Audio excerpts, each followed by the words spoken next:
Selamat pagi sobat pendengar Good News di seluruh kepulauan Nusantara, bahkan di mana saja saudara berada. Inilah radio streaming Good News Studio Jakarta. Kami kembali di udara melalui saluran digital streaming dengan channel gsjagoodnews.radiostream123.com, membawakan acara siarannya untuk hari ini, sebuah obrolan rohani. Sobat pendengar Good News, selamat mengikuti siaran kami bersama saya hambanya Yusak Ruslim. Selamat mendengarkan dan tetap semangat. Ya, selamat pagi Bapak Ibu Saudara sekalian dikasihi Tuhan. Pagi ini kembali kita boleh ada di tengah-tengah acara orkestra obrolan ringan kesehatan dan kesejahteraan kita bersama, yang dimana kita akan seorang narasumber yang sangat luar biasa mengalami 2 sakit kanker ya, yang mereka derita, dan tapi kita lihat saat ini beliau punya wajah yang sangat luar biasa, tidak menunjukkan dia sakit kanker ya. Dan kalau kanker kantong kering mungkin dia sedang ditunjukkan.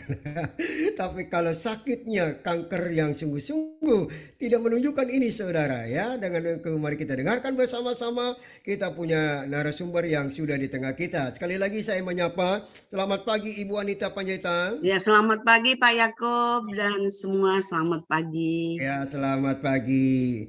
Oke, suasana di sana hujan atau Terang benderang Pak, cerah. cerah ya.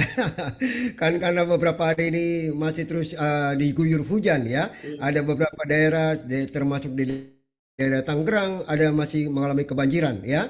Kiranya teman-teman yang di Tangerang boleh Tuhan hibur ya dalam situasi kondisi keadaan mengalami banjir ya. Kiranya Tuhan boleh tolong. Ya, Bu Anita, Ibu ini sendiri atau ada anak-anak di situ? Ada anak sih tapi lagi kuliah juga. Oh iya, enggak apa-apa. Yang penting Ibu bisa dengar kami ya. Bisa dengar kami kan ya Bu? Bisa ya Pak? Ya, baik, terima kasih. Baik, Bapak Ibu Saudara sekalian, narasumber kita ini berada di daerah posisi Bekasi ya. Kalau Bapak Ibu Saudara yang ada di Bekasi bisa ketemu boleh silakan ya. Bekasi bukan apa? Betul ya, Bekasi ya? Bekasi Timur ya Pak. Oke, Bekasi Timur, sorry. Tadi saya dengar siapa? Oh, radio dalam itu Ibu Heni ya. Baik Bapak Ibu, mari teman-teman yang ada di Bekasi Timur, ini dia narasumber kita yang sudah di tengah kita. Baik, saya tidak lama-lama, saya menyerahkan kembali kepada Ibu Valencia Maria untuk memimpin kita. Selamat pagi Ibu Valencia. Pagi Pak Yakub, thank you Bang. Ternyata narsum kita masih satu area dengan saya, Di daerah Bekasi. Iya. Baik, silakan Ibu Maria. Oke, selamat pagi, shalom, assalamualaikum Bu Heni, selamat bergabung. Jadi kita di sini nih sumber kekeluargaan ya. Jadi semua boleh ikut join, tidak terlepas dari mau agama apa, mau Buddha, mau Muslim, semua boleh ya kita bergabung karena kita semua adalah satu di dalam Tuhan ya. Kita semua adalah anak-anak umatnya Tuhan. Di sini kita mengedukasi. Jadi terlepas dari agama apapun, kita di sini adalah mengedukasi. Hanya saja di dalam program orkestra ini kita lebih edukasinya ada untuk ke rohani ya, karena kita ini semua ciptaan Tuhan. Kita tak mampu berbuat apapun tanpa ridho dari Tuhan. Apapun yang kita lakukan, apapun yang kita pinta, semua kalau tidak seturut dengan kehendak Tuhan, itu tidak akan terjadi. Jadi kita bersyukur bisa bangun tidur, bisa bertemu, bisa berjumpa dengan semuanya narsum kita, dengan Pak Yakub yang hari ini padahal tadi saya mendengar Pak Yakub sampaikan bahwa beliau baru saja mengalami suatu titik lumayan ya Pak ya, kena demam berdarah ya Pak ya. Namun Pak Yakub senantiasa percaya, ikhlas, dan berserah kepada Tuhan, bisa berada di tengah kita saat ini. Itu adalah suatu yang luar biasa. Oke, sahabat orkestra, obrolan ringan seputar kesehatan dan kesejahteraan kita dimanapun Anda berada saat ini. Tetap berhati-hati dalam berkendara. Semoga Anda bisa sampai di tempat tujuan tanpa kekurangan suatu apapun. apapun, dan tetap stay tune bersama dengan kami. Hari ini kembali kami dari Radio Good News bekerja sama dengan CISC Indonesia Cancer Information and Support Center untuk memberikan suatu edukasi mengenai yang namanya kanker ovarium. Wow. Ovarium ini udah pasti milik wanita ya. Jadi kalau kaum pria hanya bisa ya mendengar dan melihat ini. Kalau misalnya bapak-bapak ya, maaf kalau bapak-bapak sudah memiliki pasangan, itu juga harus tetap aware ya, ovarium itu milik wanita. Namun yang namanya cancer, apapun, mau cancer ovari, mau cancer yang namanya kolorektal, semua adalah suatu penyakit yang serius. Penyakit apapun yang ngidap di badan kita, di tubuh kita, itu semua adalah harus aware, kita harus lebih perhatikan, lebih ada suatu antisipasi. Jadi kita bisa melakukan yang namanya screening, deteksi dini, supaya penyakit itu tidak akan berkelanjutan. Kita harus bisa mencegah dari awal. Bagaimana caranya? Nanti kita akan mendengarkan ya. Kalau misalnya kita sudah terkena harus apa? Kalau kita belum terkena, ya, nanti kita akan mendengarkan dari narasumber kita yang sudah berada di tengah-tengah kita.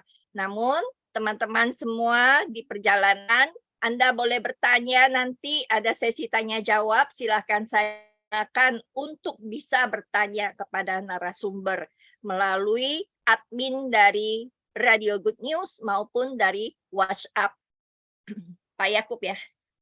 Bisa ya? WhatsApp Pak Yakub. Nomornya nanti akan dibacakan ya Pak. Ya, tanpa berpanjang lebar lagi, kita akan menemui narasumber dan berkenalan. Karena tak kenal maka tak sayang. Saya akan berkenalan secara langsung Ibu Anita Reliana Panjaitan. Iya, ini marga Panjaitan luas sekali ya. Nah, ini apa kabar Ibu? Saya Kabar biasa baik. panggil kakak ini. Kabar Saya baik, biasa panggil Ci. kakak Eda. Iya, karena Kak Anita ini juga salah satu member di komunitas kami, di komunitas CISC. Komunitas CISC yang merupakan salah satu komunitas kanker ya. Kak Anita, hari ini segar sekali. Puji Tuhan. Iya. Karena kita bisa berada di sini juga berkat kemurahan Tuhan ya Kak Anita ya, Amin. itu luar biasa. Kak Anita, hari ini kita mau ngobrol-ngobrol ngotik ya. Hari ini saya juga akan nanti didampingi oleh Ci Teti ya, Ibu Teti Suryani yang akan mendampingi saya untuk kita talk show santai. Kita santai aja ya Kak Anita ya, nggak pakai yang namanya slide. Kalau biasa kan Kak Anita ada pakai yang slide. Kita Iya, nggak perlu Ci. pakai slide ya. Kita Iya, ngotik. Ci. Ngobrol-ngobrol cantik di pagi hari ini. Udara segar ya, Kak Anita ya. Iya, Ci. Sangat, malah udah panas hari ini. Udah pagi panas ini. ya. Pagi Oke. ini. Ya, di luar sana mungkin teman-teman pendengar radio Good News ya, pendengar program orkestra, tanya-tanya. Narasumber kita hari ini akan memberikan kesaksian tentang kemurahan atas dirinya. Ya, Kak Anita terdeteksi ovari ya. Ovari itu Ovari. indung telur ya, indung Iya. telur. Nah, ovarium ini sejak tahun 2016 ya, Kak? Iya, iya, Ci. Nah, biasanya kan kalau pemikiran orang itu kanker cukup satu aja lah. Sebenarnya mau kanker mau apapun, saya sakit kepala aja saya udah pusing terus terang aja ya. Kalau kita udah sakit kepala, sakit perut, begah perutnya itu kita udah mabok, udah pusing gitu. Apalagi yang namanya kanker gitu kan. Bukan cuma satu, sudah ovarium tahun 2016, terus metas di tahun 2022. Luar biasa. Kak, boleh dong cerita-cerita tentang kakak dulu deh. Kakak gimana keluarga, anak tadi disebutkan anak ada berapa putra-putrinya? Ada 2 putra. Dua Yang putra. pertama sudah bekerja, Puji Tuhan. Dan yang kedua sedang skripsi, Ci. Oh, luar biasa. Good luck, good luck. Semoga aja semua bisa lulus dengan nilai yang memuaskan ya. Amin. Pasti. Apalagi melihat ibunya ya yang bisa melalui semuanya ini. Kak, bagaimana sih ceritanya sampai kakak waktu awalnya itu terdiagnosis tahun 2016 ya? Ada tanda-tanda. Orang-orang tuh berpikir begini loh, yang namanya kanker itu kan pasti ada tanda-tandanya gitu. Namun banyak sekali yang terjadi malah tanpa gejala itu loh, ya kan? Nah, sedangkan yang kita ketahui itu biasanya ada gejala-gejala awal, misalnya katanya berat badan menurun, kemudian apa tuh? Sering merasa mual, kemudian sering pusing kepala, terus ada terjadi pendarahan. Nah, kalau di kakak itu seperti apa? Ya, pada awalnya di tahun 2013 saya itu mengalami kalau haid atau menstruasi ya, Ci. Kan kita ibu-ibu ya, yang tadinya normal 3-4 hari, pada saat itu saya bisa 10 hari dan maaf darahnya banyak. Dan saya sudah cek ke bidan dan dokter, katanya tidak apa-apa. Nah, itu berjalan 1 tahun lebih. Di akhir tahun 2014, ini sakit perut yang luar biasa, hebat. Nggak pernah sebelumnya saya mengalami sakit perut. Walaupun itu haidnya banyak, itu tidak pernah saya nggak begitu lemas, nggak begitu kayak kekurangan darah, enggak, Ci. Dan pada saat itu saya hampir pingsan. Dan untung tetangga melihat saya karena memang pagi hari anak-anak udah sekolah, suami udah bekerja. Nah, saya dibawa tetangga ke rumah sakit karena nggak bisa berjalan aja, saya sudah nggak bisa. Setelah itu diperiksa dokter dan di USG, ternyata ada kista. Dan dokter itu besok operasi ya, kata dokter itu. Saya bilang iya dan sudah tanya suami. Dan di akhir 2014 itu saya operasi kista yang pertama. Dan hasil patologinya masih tumor jinak, Ci. Rupanya setahun kemudian tumbuh lagi kista yang ciri-cirinya begitu. Dalam setahun itu tidak ada lagi merasa sakit, merasa apa-apa, tidak ada gejala. Tapi di suatu waktu sakit perut yang luar biasa terjadi lagi. Dan saya periksa lagi, ternyata ada kista dan sudah memang membesar. Yang tadinya di kiri dan yang di tahun 2015 itu di kanan. Jadi saya agak-agak gimana ya, Ci?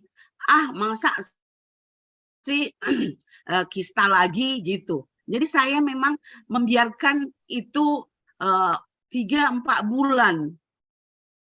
Akhirnya karena memang tidak ada keluhan setelah sakit itu. Setelah itu akhirnya saya memutuskan untuk ke dokter lagi dan ke rumah sakit.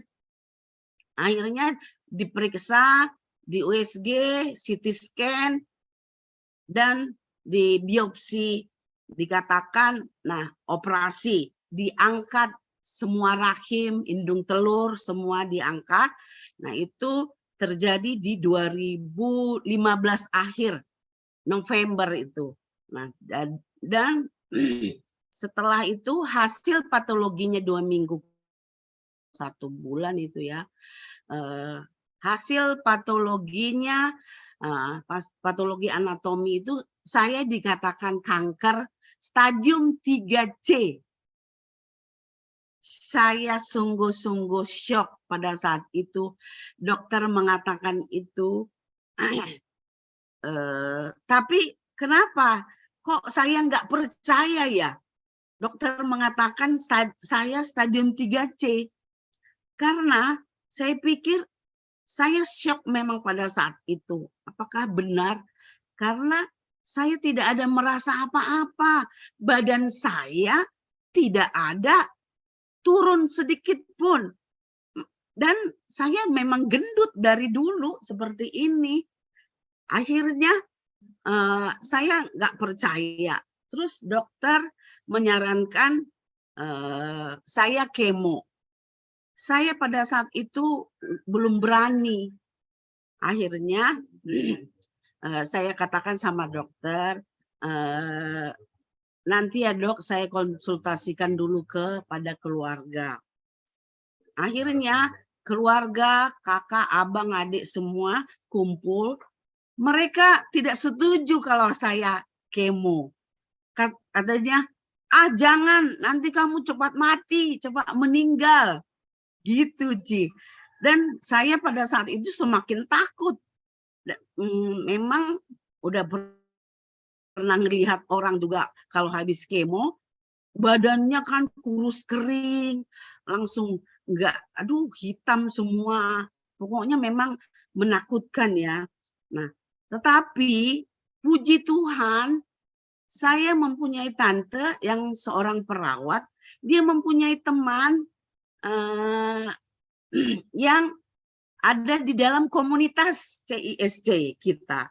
Saya disarankan untuk masuk. Dan benar, Ci. Begitu saya masuk, banyak sekali manfaatnya. Misalnya keluh kesah, apa yang kita rasakan, dan dokter juga ada di sana, siap menjawab semua keluhan atau masalah yang kita hadapi. Dan di situ support yang sungguh luar biasa dari teman-teman mengatakan, ayo kemo Bu Anita, dan harus secara medis. Jangan alternatif atau dukun sebagainya. Dan di situ saya baru langsung ke dokter katakan, dokter saya mau kemo. Akhirnya dokternya ketawa dan kamu tidak takut lagi. Tidak dokter. Akhirnya saya kemo pertama sekali itu 6 kali. 6 kali. Aduh sungguh luar memang ya. Tapi ya karena memang saya agak suka makan, jadi saya paksa makan itu. Seminggu itu memang ya kalau kemo itu mual, mau muntah, lidah aja kering kayak terbakar. Badan semuanya kayak digebukin satu kelurahan deh. Jadi sakit sekali. Tapi saya dengan semangat dan puji Tuhan, anak-anak mendukung, mensupport saya, dan suami juga. Setiap saya kesakitan gitu, anak-anak saya tuh, aduh, saya bilang, langsung anak saya tuh mijit, ngurut pelan-pelan gitu, Ci. Jadi saya sangat didukung, dan saya lebih semangat lagi.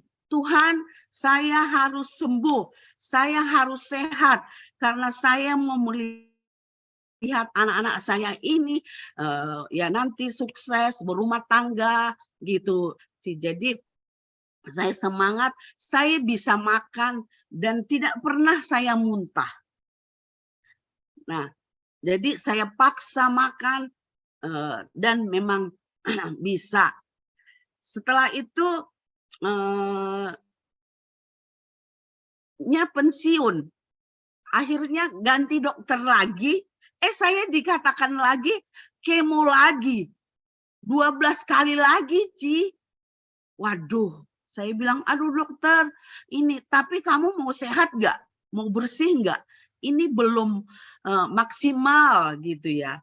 Jadi ya deh dok, saya mau deh gitu. Akhirnya saya kemo 12 kali lagi, Ci. Jadi kanker ovarium saya itu kemo 18 kali, 12 tambah 6 deh, 18. Saya sampai botak 2 kali. Aduh, sungguh luar biasa, Ci. Karena tetangga melihat, dan kalau saya keluar botak begitu, tapi memang saya puji Tuhan pakai wig ya. Jadi sepertinya saya fine-fine aja, baik-baik aja gitu, Ci. Jadi tetangga pun mengatakan ini kanker, tapi kok sepertinya enjoy gitu ya, Ci. Karena saya nggak seperti merasa lemas banget, nggak mau saya dikasihani. Nah, puji Tuhan, anak-anak mendukung dan mensupport teman-teman semuanya, dan saya di grup itu sangat mendukung, mensupport, dan teman-teman gereja juga terus mendoakan saya, dan saya kuat menjalani kemo yang 18 kali itu. Nah, jadi setelah itu saya dinyatakan ya, jadi survivor terdeteksi kanker itu 2016, dan setelah kemo sampai dengan 2018 tuh, terus awal 2018 saya selesai semua pengobatan dan dikatakan kanker ovarium saya bersih. Dan saya tidak pernah kontrol lagi. 2018 sampai 2019 kan COVID. Sampai itu tidak pernah saya kontrol, dan memang tidak ada keluhan. Di tahun 2022 awal, kok saya BAB agak susah ya, tapi tidak ada pendarahan. Kita cut dulu Kak Anita. Kita balik dulu ke yang awal. Iya. Kak Anita kan awalnya kan di biopsi ya. Iya. Nah, saya mau tanya dulu, sebelum Kak Anita itu di biopsi, apakah Kak Anita sudah pernah tahu ya kalau saya terdiagnosis terkena kanker, saya itu harus melakukan biopsi? Ataukah Kak Anita itu sama sekali nggak ngerti gitu tentang biopsi kah, tentang dokter onkologi kah? Soalnya sampai saat ini masih sebagian masyarakat kita itu masih bingung, masih rancu. Apakah kena kanker boleh nggak sih di biopsi? Nah itu jawabannya gimana nih? Iya, yang pertama memang kanker ovarium itu saya tidak di biopsi. Maaf, tadi saya kayaknya bilang di biopsi ya.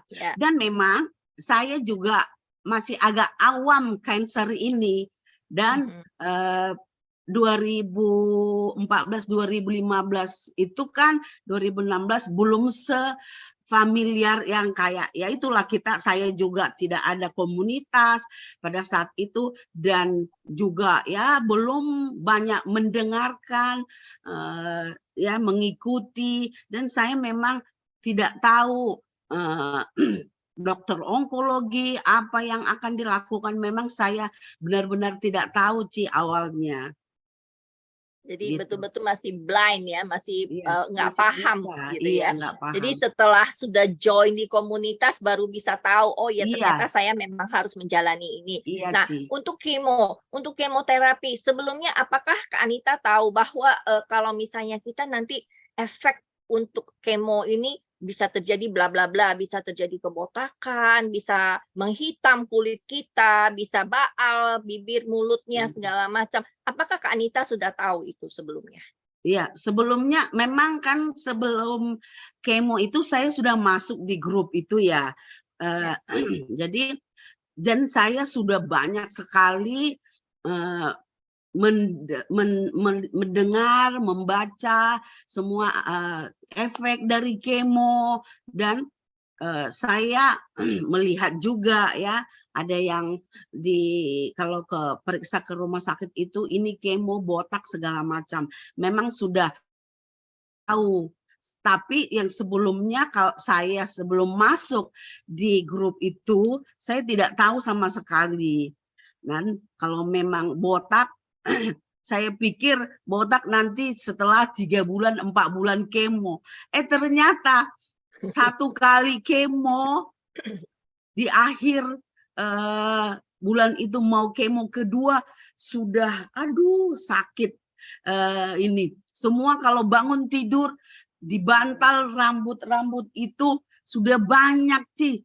Aduh, begitu sakit hati sebenarnya ya. Mental juga dimakan. Aduh, kenapa? Rontok Tapi gitu ya. rontok, iya. Dan begitu rontok mau kemo kedua, saya langsung pangkas pendek, dicepak gitu, Ci. Karena pasti karena kalau memang agak panjang seperti ini lebih sakit, seperti ditarik, dijambak-jambak gitu kan. Akhirnya langsung begitu udah mulai gugur, udah mulai rontok, saya langsung cepak. Makanya saya langsung pakai, kalau keluar ke rumah sakit saya pakai wig gitu, Ci. Gitu ya. Jadi kita tetap harus menjalankan gitu ya istilahnya Iya, ya. Ci. Tapi kita ini lagi, kita back lagi ke Anita. Sebelum Kak Anita terdiagnosis, Kak Anita adalah seorang aktivis di gereja ya. Iya, Ci. Terjadi protes Kak ke Tuhan ketika terdiagnosis terkena kanker. Iya, Ci. Kebetulan saya juga orangnya yang enjoy ya. Tidak perasaan saya tidak stres, tidak ini, walaupun nggak punya duit, saya aktif di gereja, saya sampai ketua Wanita Katolik Republik Indonesia di Ranting. PKRI. Iya, dan di kelurahan saya ketua posyandu sudah 15 tahun, Ci. Aktif di RT RW.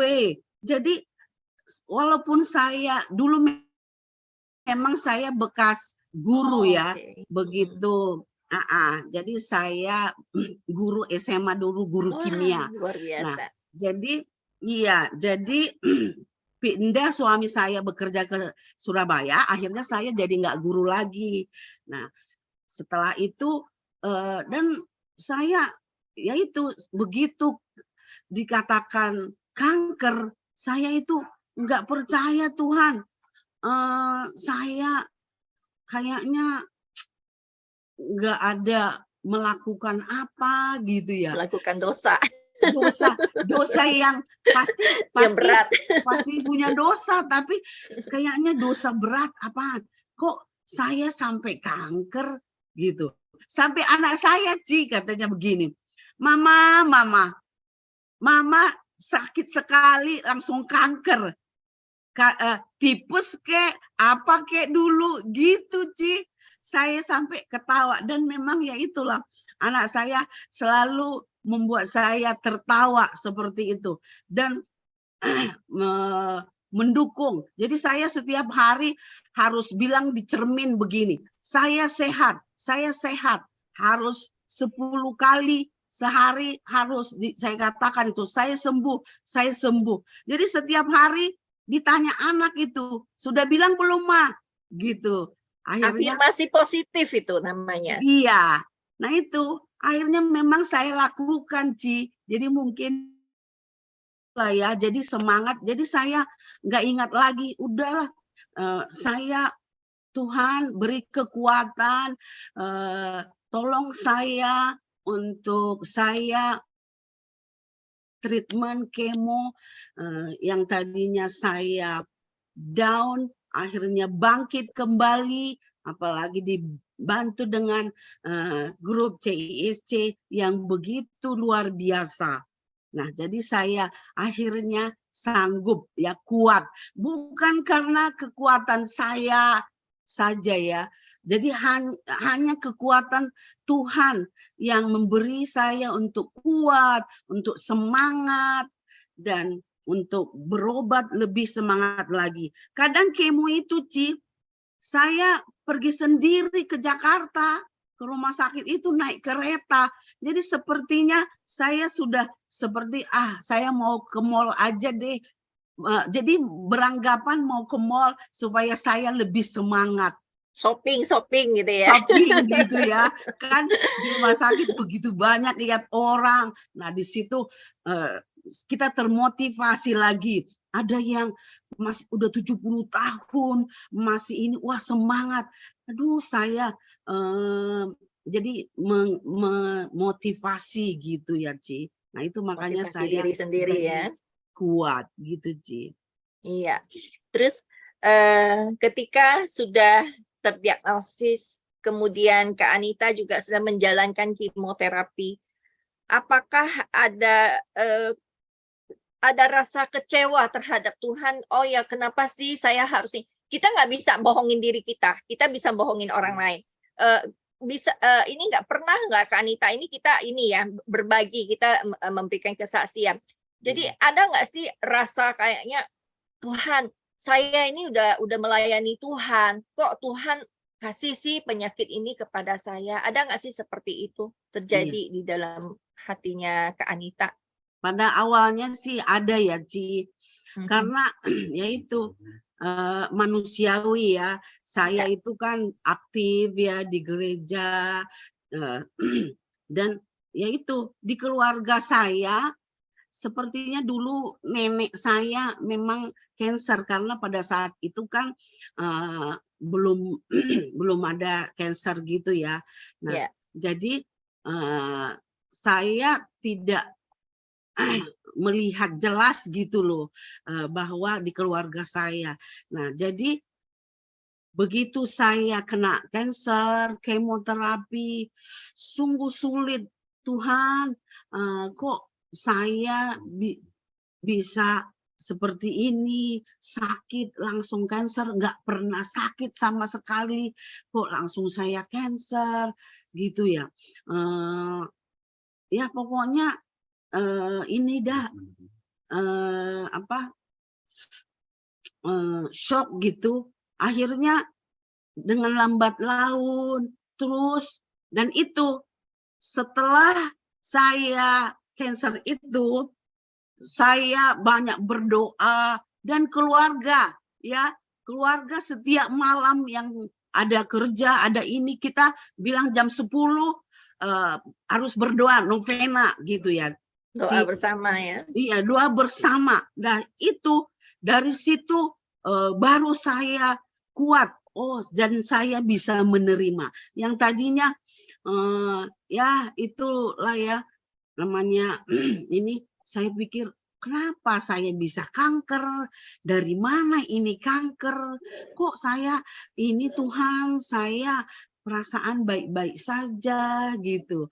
Terus keluarga juga baik gitu, Ci. Ya, akhirnya saya menerima. Oh, rupanya ternyata saya harus lebih dekat lagi sama Tuhan. Ya mungkin saya berdoa dulu hanya ya saya nggak tahu ya. Tetapi setelah kemo itu berdoa lebih dengan keluarga. Jadi akhirnya saya berpikiran, oh maksud Tuhan mungkin saya harus lebih dekat lagi kepada Tuhan, dan makanya saya bisa lebih menerima. Dan sekarang saya apalagi diberi lagi sakit, saya sudah menerima. Gitu, Artinya Tuhan tahu bahwa Kak Anita sanggup. Kak Anita ini saya titipkan sakit ini karena Kak Anita mau dijadikan misi Tuhan di dunia. Nah, saat ini kan Kak Anita sudah kemana-mana, bisa memberikan kesaksian, memberikan edukasi, itu kan sesuatu yang luar biasa. kalau Iya, Kak Ci. Anita nggak terkena sakit ini, mungkin Kak Anita nggak bisa kan sampai kemana-mana Iya, untuk iya, memberikan Ci. edukasi. Betul nggak Kak Iya, Anita? iya, Ci. Iya, benar. Dengan apalagi ini ya, saya itu kan, Ci, operasi itu sudah 7 kali. Saya Operasi 7 kali. apa? Kan memang saya sesar 2, anak saya itu sesar Oke. 2. Heeh. Nah, kanker ovarium itu kan kista, setelah itu pengangkatan rahim, dan pernah operasi angkat batu empedu, dan setelah itu 2022 itu sudah 2 kali, 2022 kolon, dan 2023 pelengketan. Sungguh luar biasa. Saya sebenarnya sudah trauma untuk operasi, tapi saya mau sembuh, saya mau sehat, saya mau lihat anak-anak saya untuk sukses atau ya begitu ya, Ci. Makanya saya semangat. Kalau ingat, aduh mau operasi saya nggak mau lagi gitu, Ci. Tapi ya itulah, dengan pertolongan Tuhan ya, saya bisa menjalani operasi itu yang aduh perutnya udah kayak dedel duel deh. Jadi setelah menjalankan ini kita ya masih tahap 1 ya. Tahap 1 ini setelah menjalankan kemo, apakah Kak Anita masih tetap aktif di gereja ataukah Kak Anita, saya capek saya udah nggak mau ikut pelayanan WKRI, saya nggak mau lagi ikut pelayanan ini kan saya udah kena kanker, saya capek, saya udah ini terus Tuhan juga nggak langsung tolong saya. Adakah seperti itu yang terbenak di Iya, pikiran pada Kak Anita? awalnya sih, dan teman-teman juga selalu mendukung. Saya pada saat itu memang masih ketua WKRI, tetapi kan karena kemo sampai setahun, hampir 2 tahun saya itu kemo, akhirnya kan saya nggak bisa maksimal ya bekerja. Akhirnya setelah kemo itu saya melepaskan dan saya bilang supaya diganti. Tetapi kalau untuk ke gereja, untuk kegiatan lainnya, saya masih terus berpartisipasi, misalnya kayak paduan suara, KOR, itu saya masih tetap sampai saat ini, Ci. Tetap Gitu. ya, jadi pelayanan harus jalan terus ya, meskipun Jalan, sudah Ci. terkena sudah Kanker. survive lah ya, Iya, istilahnya kita sudah jadi survivor itu harus tetap survivor. pelayanan gitu. Iya, Untuk bisa memberikan contoh terhadap yang lain yang iya. masih sehat gitu. Nah, saya udah terkena kanker aja saya mau tetap melayani, apalagi yang sehat, begitu ya Kak Iya. Anita ya? Iya, Iya. Ci. Semakin menarik ini Kak Anita, kemudian kita mau masuk ke tahap 2, tapi sebelum itu kita mau ini dulu ke ke teman-teman di perjalanan. Semoga teman-teman di perjalanan tetap setia mengikuti apa yang mau dipaparkan oleh Ibu Anita Panjaitan ini ya, yaitu sudah terkena kanker ovarium dan tahun 2022 dapat lagi titipan baru. Ya, apa itu titipan barunya? Kita akan mendengarkan selanjutnya dari Kak Anita, tetap stay tune. Dan bagi yang mau bertanya, silakan nanti bisa diketik di WA chat ke nomor 0818 941 137. 0818 941 137. Bagi teman-teman yang berada di ruang Zoom bisa ketik di kolom chat. Iya, sahabat orkestra dan sahabat CISC dimanapun Anda berada saat ini, kita kembali lagi bersama dengan narasumber kita, Anita Panjaitan, yang terdiagnosis terkena kanker ovarium di tahun 2016 dan di tahun 2022 mendapat titipan baru, yaitu kanker kolorektal ya. Kanker kolorektal merupakan kanker usus besar di mana di bulan ini, di bulan Maret, kita juga masih memperingati bulan peduli untuk kesadaran kanker kolorektal ya, atau yang dinamakan Colon Awareness Month ya di bulan Maret ini. Nah, ini kita juga harus aware.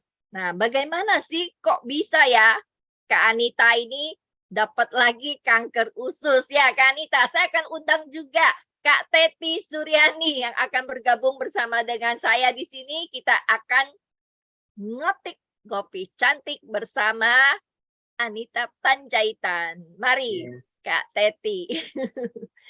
Ayo Kak Iya, Teti sama terima Kak Anita kasih. bergabung dengan saya.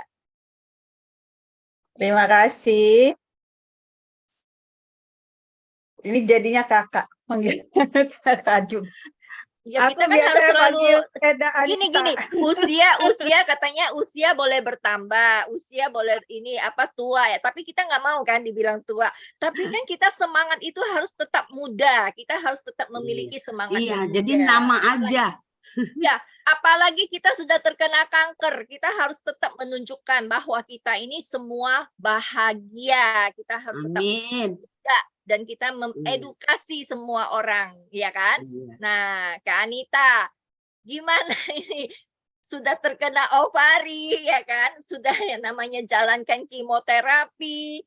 Nah, sekarang tahu-tahu tahun 2022, dapat lagi kalau orang dapat mercy, ya dapat yang namanya Iya. mujizat-mujizat yang penuh dengan kegembiraan, itu kan luar biasa. Ini dapat lagi ya namanya sakit kanker, itu gimana ya Kak Teti ya? Iya. Eda Anita, saya biasa manggil Eda nggak apa-apa toh ya. Nama 2020 aja lah, Ci. Iya, sama aja, apa aja ya. 2022 itu masih ini ya, masih zaman COVID, ya kan? Iya, tapi Karena iya. di tahun awal 2023 ini baru reda gitu ya, kalau menurut Iya. pemandangan kita orang awam gitu. Nah, di awal tadi saya ikuti ternyata selama COVID, termasuk saya mungkin ya, kita ini termasuk orang-orang yang takut keluar, apalagi ke rumah sakit gitu ya. Iya. Nah, apa yang dirasakan sama Eda Anita ini sehingga memutuskan, walaupun lagi kondisi pandemi seperti ini, aku ke rumah sakit deh gitu. Iya. Jadi 2018 itu selesai ovarium, saya memang nggak pernah berobat karena memang tidak ada keluhan dan dokter sudah menyatakan bersih dan saya tenang-tenang aja. Ternyata tahun 2022 di awal Januari itu saya kok agak susah, maaf ya, BAB dan sedikit nyeri. Nah, akhirnya saya pikir juga udah kelamaan nih, berapa tahun tidak kontrol ke rumah sakit. Akhirnya saya karena tidak seperti biasanya, padahal saya memakan buah, sayur, ini juga sih, Bu. Jadi bukan yang berdarah, gejalanya nggak berdarah, nggak begitu sakit, hanya nyeri-nyeri sedikit. Nah, akhirnya saya periksa kembali ke awal dulu, ovarium dikatakan bagus. Akhirnya kenapa agak susah BAB dan nyeri? Akhirnya saya ke dokter, konsul ke dokter digestif. Dan begitu ke dokter digestif, usus, pencernaan, setelah itu saya disuruh dilakukan tindakan kolonoskopi, itu teropong. Ya, jadi setelah diteropong, itu sepertinya ada suspek memang ke kanker dan dikatakan saya operasi. Nah, operasi itu pemasangan stoma, jadi ususnya itu di luar. Aduh, saya sangat shock pada saat itu, karena saya pikir ada apa lagi ini Tuhan. Saya sudah kanker ovarium, sudah sungguh luar biasa, dan ini apalagi ini katanya ususnya di luar. aduh, saya memang sangat shock ya pada saat itu, karena ya bagaimanalah kita merasakan kalau usus di luar gitu. Nah, setelah itu di Maret tahun 2022 saya operasi dan pemasangan stoma ya. Jadi ada kantong ajaib itu di itunya, Ci. Jadi kalau ya maaf kita BAB keluar ke situ dulu. Nah, jadi memang kata dokter ini hanya sementara, dibersihkan dulu kan kansernya, baru nanti disambung lagi menjadi normal. Dan saya disarankan dokter untuk kemo. Saya teringat lagi kemo yang sebelumnya, aduh sangat luar biasa, sangat nikmat deh. Itu rambut Nah, udah tumbuh belum setelah yang kemo yang pertama itu? Sudah kan udah 4 tahun ya, sudah seperti ini. Nah, disuruh kemo 6 kali dan oral juga. Begitu hari pertama kemo infus, itu minum obat juga yang gede-gede kapsulnya. Itu 2 kali 2 sehari, jadi 4. Saya untuk minum obat pun sebenarnya walaupun lagi sakit, lagi sehat dulu, saya susah minum obat. Nah, apalagi itu obatnya besar-besar dan memang ya untuk infus, untuk kemo kayak mual, melihat itu aja saya obatnya mual, nggak mau. Aduh, jadi saya selalu panggil anak saya, adik yang kecil, Dek, mama mau minum obat nih, gitu. Jadi kadang-kadang diambilin pisang, baru saya makan dulu, baru masukin obatnya. Jadi saya kayaknya nggak bisa lihat obat itu. Anak saya yang masukin ke mulut saya, Ci. Karena saya, aduh, melihat itu aja saya mual. Jadi harus ada yang masukin kayak gitu. Itu kan selama 2 minggu obatnya. Setelah lagi kemo kedua lagi, 3 minggu kan jedanya. Setelah kemo kedua makan obat itu lagi. Istirahat dulu seminggu, baru makan lagi. Dan puji Tuhan, memang kemo yang ini saya tidak botak. Saya senang sekali. Aduh, saya yang tadinya takut botak, dan ya begitu, karena begitu saya kemo pertama, saya langsung pesan wig, karena yang wig yang lama itu kan sudah agak jelek gitu ya. Terus saya udah wanti-wanti nih, kalau saya botak saya harus pakai wig lagi nih. Jadi saya sudah beli wig. Ternyata saya tidak botak, ada rontok sedikit. Nah, setelah 6 kali kemo dan obat oral itu, di kolonoskopi lagi, di teropong, puji Tuhan, sungguh luar biasa. Tuhan sungguh sangat baik. Saya dinyatakan kansernya sudah bersih. Saya sungguh senang, terus bersyukur, berterima kasih, karena nggak begitu lama saya merasakan sakit, sungguh luar biasa kemo, dan itu kata dokter nanti kita operasi lagi sambung usus. Saya katakan nanti Natal dulu deh dok, saya Natal dulu sama tahun baru dulu dok, karena nanti kalau saya habis dioperasi, karena pemasangan stoma itu yang kanker kolon itu, saya di rumah sakit aja 2 minggu, Ci. Karena saya sungguh-sungguh kayaknya nggak kuat mentalnya, nggak kuat, dan ya memang udah kena kedua kali juga, umur juga. Yang pertama dulu masih 48, 49, ini kan udah 55, saya aduh saya nggak kuat gitu.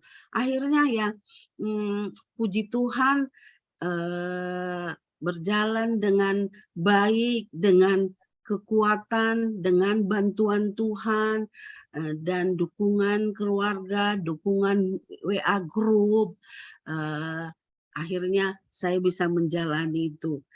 Dan belum juga masih senang begitu dinyatakan bersih, nanti katanya operasi lagi. Akhirnya saya katakan ke dokter, ya nanti habis Natal ya dok. Padahal dia bilang sebelum Natal kita boleh operasi katanya, biar normal. Aduh dok, saya enggak Natal dulu deh. Saya bilang gitu. Nanti kayak kemarin saya operasi 2 minggu, berarti nanti saya nggak bisa ke gereja, nggak bisa merayakan Natal gitu. Akhirnya ya udah nanti Januari gitu. Januari saya sudah masuk ke ruang operasi dan sudah dibius untuk penyambungan usus itu. Ternyata ada pelengketan di kandung kemih dan tunggul vagina dan kandung kemih, tunggul vagina dan di rektum. Aduh, cobaan apa lagi nih Tuhan? Untung dokternya teliti karena katanya mau operasi itu udah dibuka perutnya, baru diadakan sterilisasi untuk anus itu dituang betadin. Nah, rupanya dokter mungkin ya nggak tahu ya, dengan izin Tuhan kali dia pikir saya sterilisasi dulu deh sebelum saya buka perut Ibu Anita gitu. Akhirnya dituang betadin itu, kok keluar dari vagina betadin itu. Harusnya kan hanya dari anus. Nah, langsung dipanggil dokter obgyn, dokter urologi, ya. Ini kenapa gitu? Diteropong pada saat itu, ternyata itulah ada pelengketan. Waduh, saya setelah itu dibilang perawatnya sudah selesai operasinya ya Bu. Hah? Cepat banget. Saya pikir Tuhan terima kasih. Kok saya agak sadar, nggak seperti sebelumnya. Dan biasanya kan habis operasi itu harus ke ruang ICU. Jadi kata suster itu nggak usah ke ruang ICU, langsung ke ruang perawatan. Wah, terima kasih Tuhan, saya hebat banget. Gitu pada saatnya, Ci. Rupanya sampai di ruangan, tante saya langsung berdoa. Dan dalam doanya, terima kasih Tuhan memberikan ketelitian, hikmat. Baru langsung selesai berdoa, saya nggak jadi dioperasi, Tan. Baru saya raba perut saya, oh iya saya nggak jadi dioperasi. Akhirnya iya, baru datang dokternya, dijelaskan ada pelengketan. Aduh, sungguh luar biasa. Saya itu trauma, saya itu bagaimana ya, apalagi ini gitu.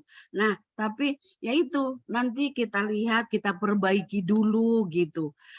Nah, akhirnya diperiksa di CT scan, memang ada pelengketan, dan di tanggal 7 Februari itulah saya operasi pelengketan dulu. Nah, itu diperbaiki dulu. Dan dikatakan dokter, nanti 2 bulan kemudian setelah bagus operasi pelengketan itu, hasilnya bagus, nanti akan operasi untuk penyambungan usus. dan saya juga mohon doanya supaya saya kuat. Jadi sebenarnya saya sudah katakan sama dokter, dokter saya yang udah trauma dioperasi udah 7 kali dengan selain sesar, saya nggak mau saya gituin. Datang dokternya, ibu mau sehat nggak? Mau normal nggak? Katanya. Saya pikir iya juga ya, tapi saya pikir saya masih kuat nggak ya? Udahlah, saya berserah aja sama Tuhan. Dan ya memang puji Tuhan, puji syukur banget ada BPJS ya. Kalau tidak ada coba, sekali operasi aja 100 juta, dari mana saya mendapatkannya? Bisa-bisa jual. Aduh, nggak tahu deh, nggak terbayangkan deh. Makanya dari tahun 2014 saya berobat, ada BPJS, sungguh luar biasa pelayanannya, dan saya berterima kasih sekali, dan dengan pemerintah mengadakan BPJS ini ya, pelayanannya baik, apalagi sampai sekarang juga kita hanya datang, nggak nunggu lagi lama antri. Biasanya 2 jam pendaftaran, sekarang hanya online, langsung kita datang di tab langsung ke dokter. Nah, jadi dan juga memang saya hanya berobat secara medis, tidak pernah di luar dari medis. Saya hanya percaya, hanya kekuatan Tuhan, saya bisa sampai saat ini. Itu semua bukan karena hebat, bukan karena kuat saya, bukan karena iman saya juga. Ya, nah karena kan imanmu yang telah menyembuhkanmu, dan saya yakin semua yang mengasihi, menyayangi saya, berdoa dengan mendoakan saya bisa seperti ini. Dan itulah hati yang gembira, itu adalah obat ya, Ci. Jadi saya walaupun sesakit apapun, saya kadang-kadang sendiri, saya menyanyi aja kalau saya sendiri, aduh kok sakit begini ini, habis operasi nggak bisa ngapa-ngapain, saya hanya menyanyi aja, menyanyi, terus bernyanyi, dan saya lupa dengan sakit itu, gitu Ji.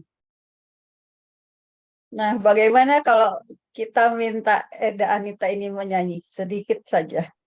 Coba Ya. ada misalnya lagu yang selalu tiba-tiba dinyanyikan ketika kondisi yang sangat-sangat tidak baik. Apa ya? Saya itu kalau bernyanyi emang ya sama itu apa HP di itu. Kalau ini saya sudah banyak lupa, Ci. Nggak bisa, memori saya itu udah langsung nggak connect kalau apalagi saat seperti ini gitu. Tapi yang benar-benar menguatkan saya memang lagu apa ya? Banyak deh. Saya harus satu aja Eda, satu bait. Jadi Siapa tahu bisa memang menginspirasi para pendengar Radio Good News semua ya. Iya, itu lagu apa? Hidup apa kesempatan apa gimana Ci? Hidup ini adalah kesempatan. Nah itu, hidup ini adalah kesempatan. Hidup ini hanya untuk melayani Tuhan. Jangan sia-siakan waktu yang Tuhan beri. Hidup ini harus jadi berkat. Nah itu, dia menguatkan saya. Jadi saya harus, walaupun saya kanker, harus saya berkat bagi keluarga, bagi sesama, bagi teman-teman. Jadi sepertinya apalagi juga saya dulu setelah konservarium itu kan di grup sudah mengedukasi sampai ke kecamatan di Bali, di Bangka Belitung, sambil jalan-jalan, sambil waduh nikmat sekali. Dan kemarin ada di Jakarta Timur, di Jakarta Pusat, mengedukasi, memberikan pengalaman supaya tidak ada lagi yang sakit seperti saya ini. Dengan saya berbagi pengalaman, sharing agar bisa bermanfaat dan buat sesama, tidak ada lagi yang sakit kanker seperti saya ini. Cukup saya gitu ya, Ci. Iya, betul ya, dengan kondisi kita sekarang juga, walau misalnya kita di rumah, kita tetap bisa mengedukasi ya. Kita chat di WA group misalnya gitu ya, Iya, kita manfaatkan medsos iya, Ci. sehingga semakin banyak orang yang teredukasi. Iya, Ci. Oke, saya izin membacakan dulu, ini ada beberapa chat di Zoom. Dari Bu Menteria Butar-Butar. Makasih buat sharingnya Eda Anita, semangatnya sungguh menginspirasi. Makasih buat teladan perjuangannya.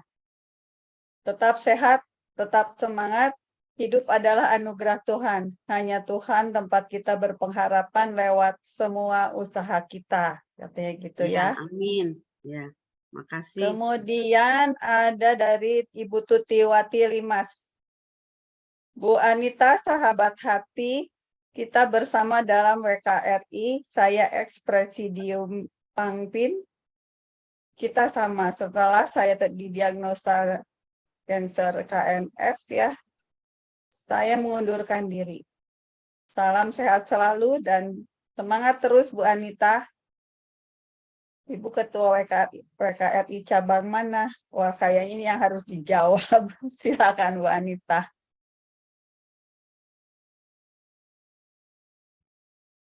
Iya, Cing, kurang jelas, putus-putus tadi. Tadi nge-lag. Oh iya, ada di chat dari Bu Tutiwati Limas yang bertanya dulu, Ibu Ketua WKRI cabang di mana katanya gitu. Oh, saya Ketua WKRI Ranting Maria Goretti di cabang Santo Arnoldus Jansen Bekasi, Bu. Nah, ya, semoga menjawab ya Bu Tutiwati. Kemudian ini dari Dr. Mega kembali. Salut dengan kegigihan Bu Anita. Amin. Ya, tentu semua ini terbentuk bukan hanya sesaat setelah kemo ya. Pengalaman-pengalaman hidup Eda Anita juga sangat membantu untuk menjadi Anita saat ini. Nah, setelah melalui berbagai macam pengalaman hidup, bagaimanakah kondisi Eda Anita saat ini? Kondisi saya saat ini, Ci, baik, puji Tuhan. Saya sudah bisa beraktivitas seperti biasa ibu rumah tangga, masak, ya semualah pekerjaan rumah tangga. Yang tadinya kalau habis operasi saya itu ya harus berbagi, anak yang biasa nyuci, nyapu, ngepel. Sekarang sudah saya yang beraktivitas seperti itu dan puji Tuhan bisa saya jalankan dengan baik, karena dulu kalau operasi itu kan beli anak-anak itu saya dimasakin suami gitu ya, tapi sekarang saya sudah bisa beraktivitas, berkegiatan, sudah ikut juga latihan KOR kemarin untuk Jumat Agung, dan ya semoga lebih sehat lagi, dan mohon doanya juga dari Bapak Ibu semua supaya masih ada lagi ini untuk operasi penyambungan usus ini biar agar saya bisa normal, BAB, dan mungkin itulah salib saya dan saya hanya berdoa supaya agar Tuhan memberikan saya kekuatan, semangat, dan kesehatan agar bisa normal gitu, Ci. Amin. Luar biasa ya para pendengar Radio Good News semua, terutama jika saat ini ada yang sedang bergumul dengan sakitnya atau permasalahan hidup yang lain. Misalnya sekarang sedang terbaring saja, tidak bisa berkegiatan seperti normal.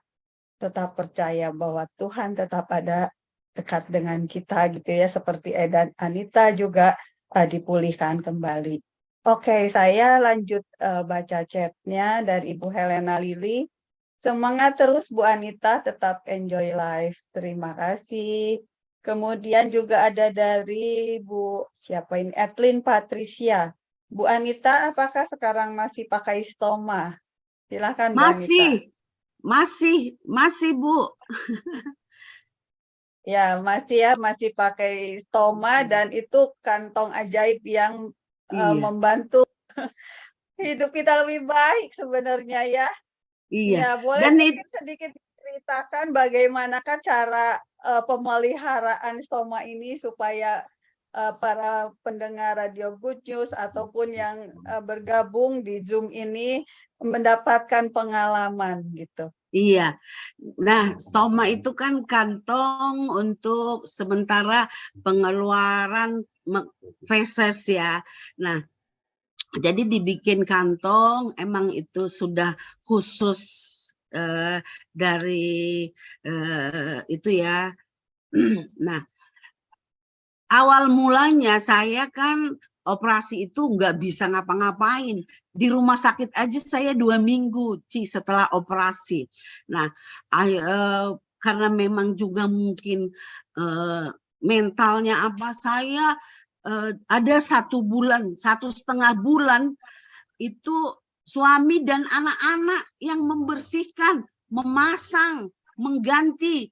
Memang itu ini stoma itu bisa kita ganti 3-4 hari atau bisa-bisa kalau memang sudah kotor atau iritasi sekeliling usus itu jadi diganti. Nah, itu saya kalau anak saya yang mengganti aja saya mau nangis sih. Aduh, puji Tuhan, anak saya ini laki-laki sudah dewasa, tetapi tidak ada sedikit pun rasa jijik gitu, mengganti, membersihkan, karena saya belum bisa ke kamar mandi membersihkan itu dari pakai air NaCl. Jadi setelah 1,5 bulan tuh suami juga misalnya ikut membersihkan, setelah 1,5 bulan baru saya kuat untuk berdiri, untuk ini saya bersihkan sendiri. Jadi membersihkan itu seperti sama, misalnya di kantong itu kita ke kamar mandi, langsung dituang air, terus kita buang ke toilet.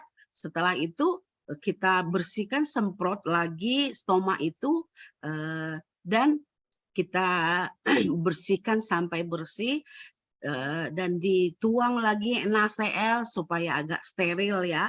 Nah, airnya bersih. Dan kalau mengganti kantong stoma itu bisa 3 hari, bisa 4 hari. Dan di grup itu saya sudah banyak sekali pengalaman, banyak sekali yang memakai kantong ini yang permanen. Ada yang sudah 20 tahun, ada yang dokter, ada yang semuanya.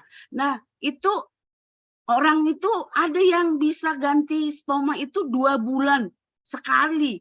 Saya kalau sudah agak-agak gatal apa gitu sedikit langsung saya ganti. Memang ya agak mahal sih itunya, kantong stomanya itu bisa 70.000 satu, bisa 40.000, dan kita asal ke rumah sakit ya dapat memang bantuannya 2 gitu. Dan ada grup saya di Koin gitu ya, CISC juga membantu bagi orang yang menggunakan kantong stoma itu diberikan bantuan. Nah, jadi begitu caranya untuk saya membersihkan itu setelah 1,5 bulan, dan itu pun karena saya lakukan, saya melihat anak saya kalau mengganti gitu, aduh saya harus bisa, saya malu, malu. Tapi mereka tidak pernah rasa jijik, tidak pernah rasa ini, biarin kek Ma gitu. Enggak mama aja. Akhirnya dengan memang rasa itu baru awalnya saya bisa ganti sendiri.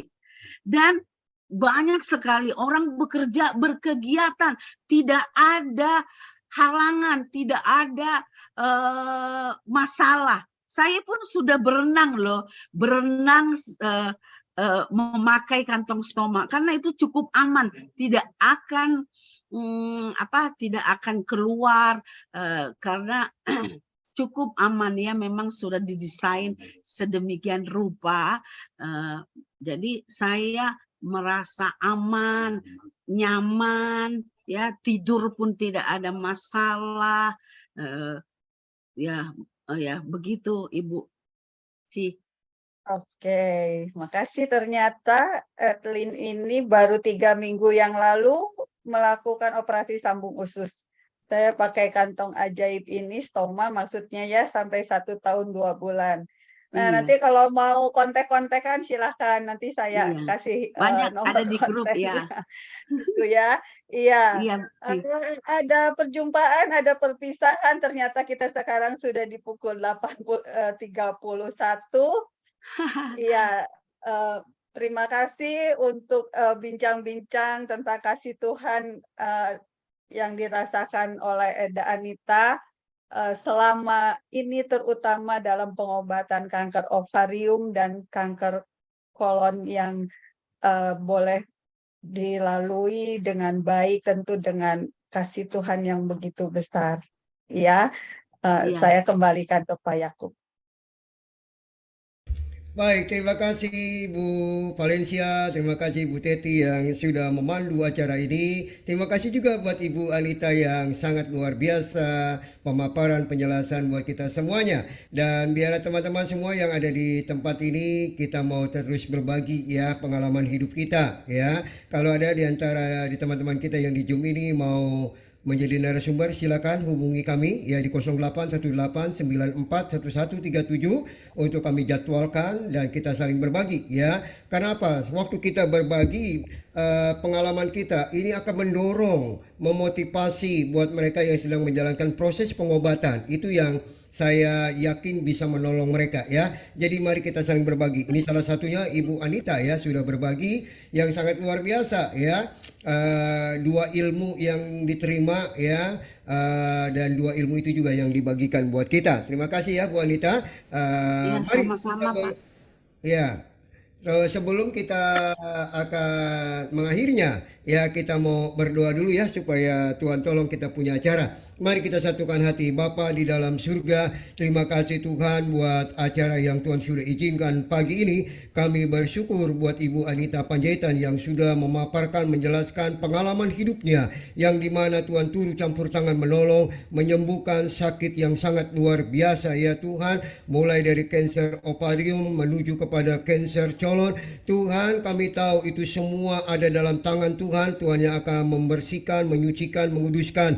Dan kiranya tolong juga Bapak buat proses-proses pengobatan selanjutnya. Tuhan pimpin, Tuhan tolong, Tuhan sertai. Kami serahkan ke dalam tangan Tuhan. Nama-Mu saja dipuji muliakan. Tuhan, berkati teman-teman kami yang ada di Zoom. Kami menyerahkan Bapak Barita, kami menyerahkan Ibu Samsiar, kami menyerahkan Ibu Aida, kami menyerahkan Ibu Heni, kami menyerahkan Ibu Lucia, kami menyerahkan Ibu Rosita, kami menyerahkan Ibu Mentaria, kami menyerahkan Ibu Tuti dan yang lainnya. Tuhan, biarlah Engkau yang terus memberikan kesehatan, Engkau yang memulihkan keadaan mereka, dan Tuhan memberkatinya. Begitu juga Tuhan, teman-teman kami yang ada di Zoom, Tuhan berkati dan Tuhan turut campur tangan. Kami menyerahkan semuanya ke dalam tangan Tuhan. Terima kasih. Biar hari ini sepanjang hari ini nanti sampai malam Tuhan menyertai dan Tuhan memberkatinya. Terpujilah namamu. Dalam nama Yesus kami berdoa dan mengucap syukur. Haleluya. Amin. Baik Bapak Ibu Saudara sekalian dikasih Tuhan, saya akan putarkan lagu yang diminta oleh Ibu Anita ya. Hidup ini adalah kesempatan